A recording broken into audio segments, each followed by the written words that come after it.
Bienvenidos a la tercera y última parte de este encuentro. En esta oportunidad, el tema es la libertad vinculada a la esclavitud.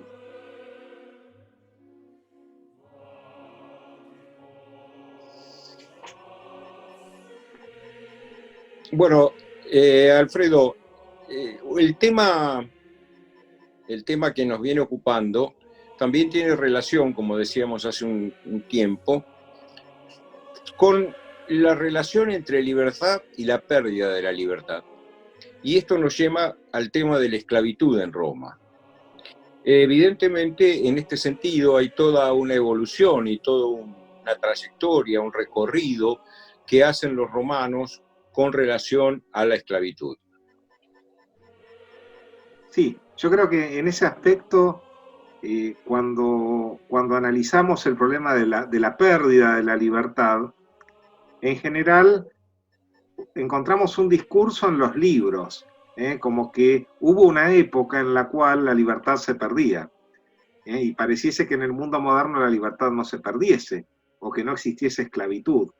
En este aspecto creo que el problema de la esclavitud es un problema netamente antiguo y moderno, es decir, es un problema que acompaña a la humanidad en la medida en que el hombre ha luchado y lucha por su libertad.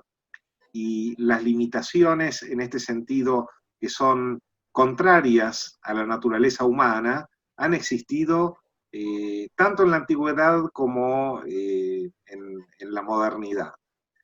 En este aspecto me parece que es importante señalar lo que el derecho romano ha construido en favor de la libertad, porque cuando se habla de la esclavitud en el mundo antiguo, es cierto que en el mundo antiguo existía la esclavitud en términos, digamos así, comúnmente aceptados.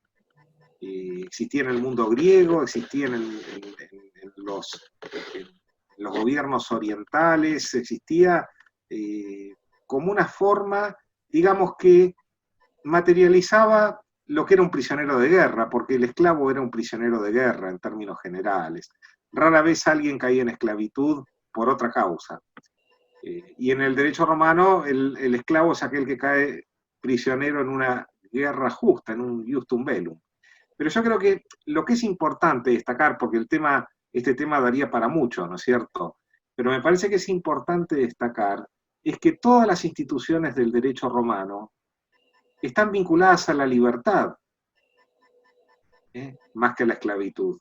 Vale decir que los juristas que siempre consideraron la esclavitud como algo contrario a la naturaleza, porque hay potestades que son según la naturaleza, como la de los padres sobre los hijos, pero la potestad del dominus sobre el servus no era considerada una potestad natural, sino que obedecía a una realidad que era la realidad del mundo antiguo, en donde al prisionero de guerra se le daba ese lugar de servus. Ahora bien, reconociendo esto, los juristas van a trabajar para que los esclavos sean liberados. Es decir, las instituciones como la manumisión, tanto por la vindicta, por el censo, pensemos, estamos hablando de la manumisión por el censo. Estamos hablando ahí sí propiamente de derecho público. El censo es una actividad netamente pública derivada de la actividad del censor. Y en este caso se vincula con la libertad de las personas. ¿Eh? Pero en aquel tiempo, cuando los filósofos griegos hablaban de la esclavitud y cuando se vivía en un mundo en donde la esclavitud era aceptada y reconocida, venir a decir y a señalar que la esclavitud es contraria a la naturaleza era algo realmente grave, sobre todo si tenemos en cuenta el valor que tenía la naturaleza para el hombre antiguo.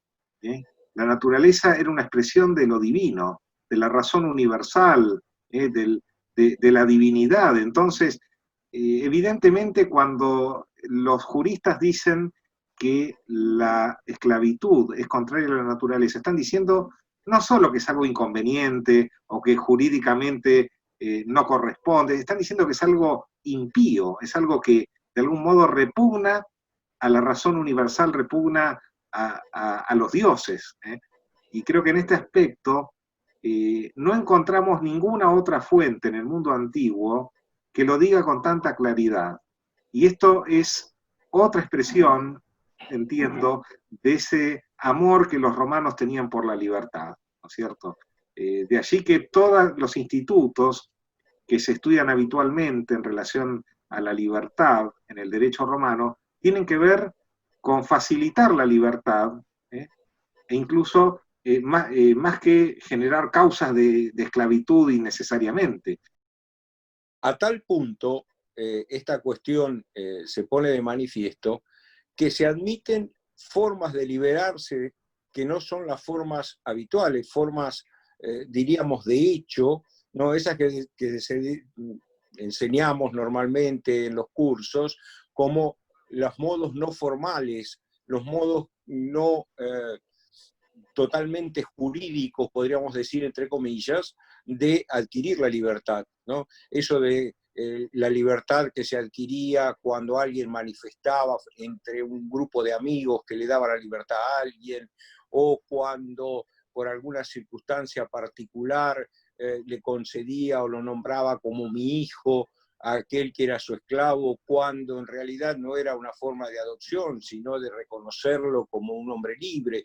Es decir, no solamente a través de los modos formales, sino incluso se aceptaba, aun cuando no otorgaran la ciudadanía romana, se aceptaban estos modos como una forma de que alguien pudiera estar en esa condición de hombre libre. Claro, exactamente. Incluso en una época ya propia del derecho romano cristiano, hasta se admite que la libertad pueda ser otorgada en los ámbitos eclesiásticos. Es decir, la manumisión in sacrosanctis ecclesis es una manumisión en la cual el Estado no participa ningún ni censor ni ninguna autoridad pública, pero sin embargo se reconoce la posibilidad de que se pueda liberar a los esclavos con la mayor amplitud posible.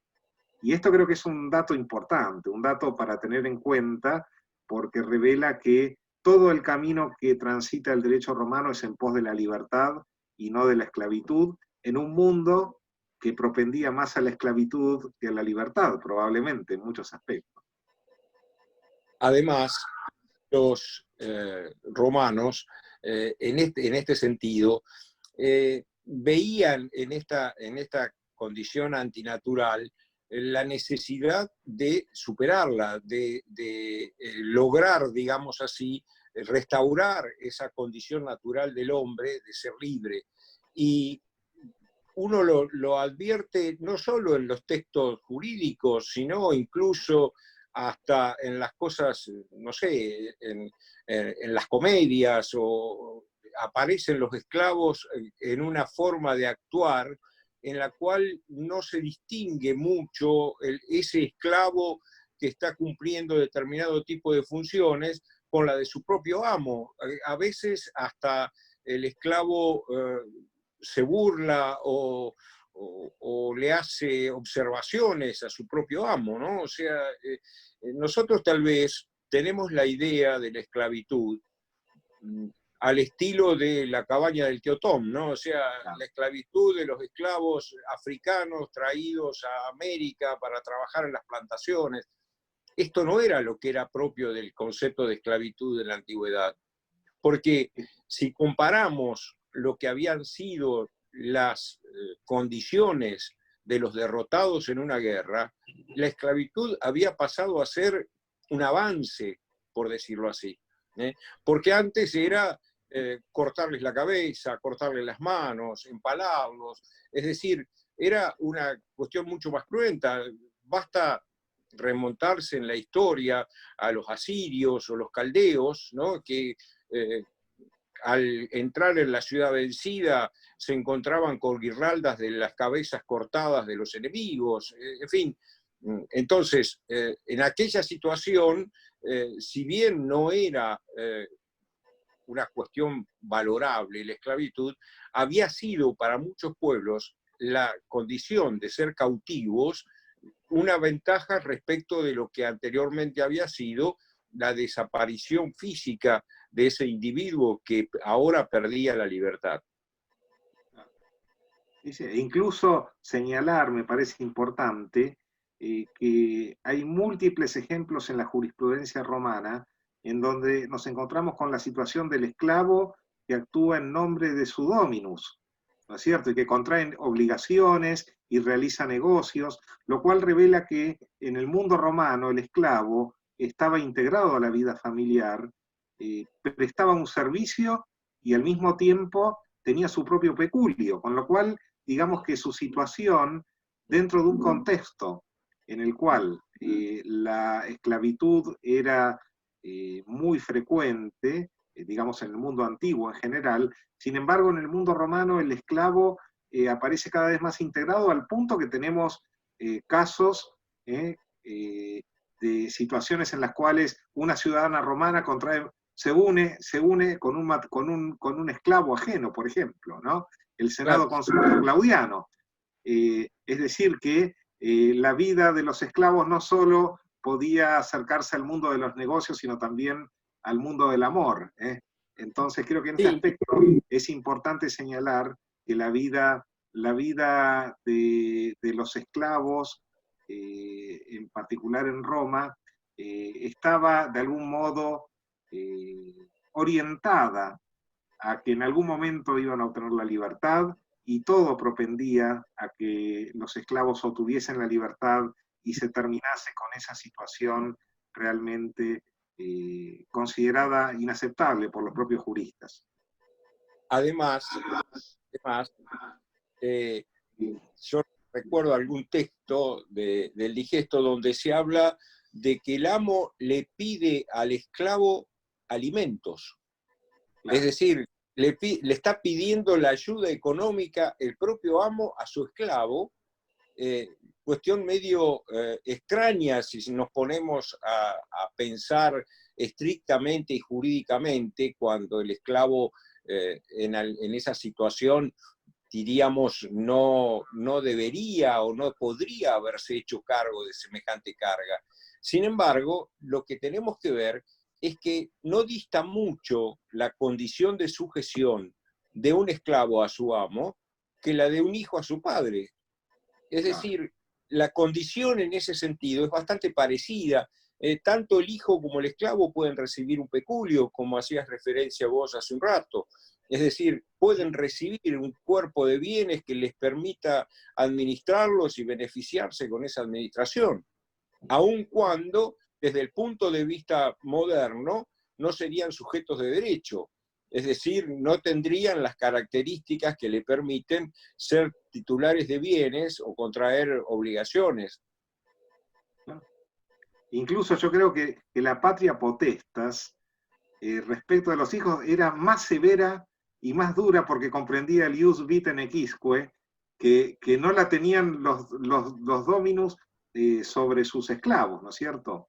Entonces, así, el pater familias tenía facultades, el ius vitae nequisque sobre los hijos, pero no lo tenía sobre los esclavos, lo cual revela que la situación del esclavo, en muchos aspectos, era de consideración. Y creo que en este aspecto también conviene recordar un texto que citamos los romanistas habitualmente, pero no por citarlo habitualmente deja de tener un valor importante, que es el texto del libro 1 del Digesto, en donde se nos dice que todo el derecho ha sido constituido por causa del hombre. Y es curioso, pero hombre en latín se dice homo, y a los esclavos en los textos del Digesto no se los denomina con otra palabra que homines, hombres, homo, como decía la fórmula, por aquel esclavo que Aulo Agerio compró a Numerio Negidio, quod Aulus Agerius hominem deposuit, de modo tal que hay un reconocimiento de lo humano, de la humanidad, y que por lo tanto todo el derecho, de algún modo, está orientado a reconocer al esclavo, como tú decías, Haroldo, como un hombre, como un semejante, en un contexto en donde la esclavitud era frecuente y al esclavo se lo humillaba. De allí la idea de que homo, humanitas, están íntimamente vinculados.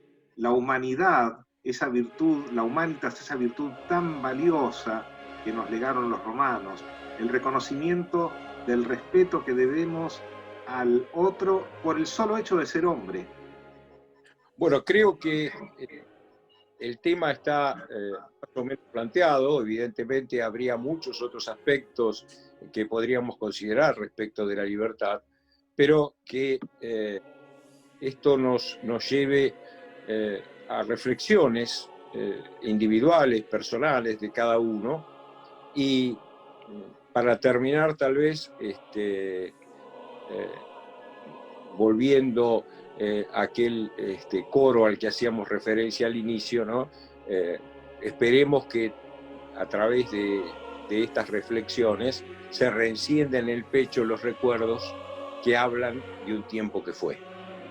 Así terminamos esta serie de encuentros con el doctor Alferio Di Pietro, al cual agradecemos su valiosa participación. Los esperamos para futuros encuentros.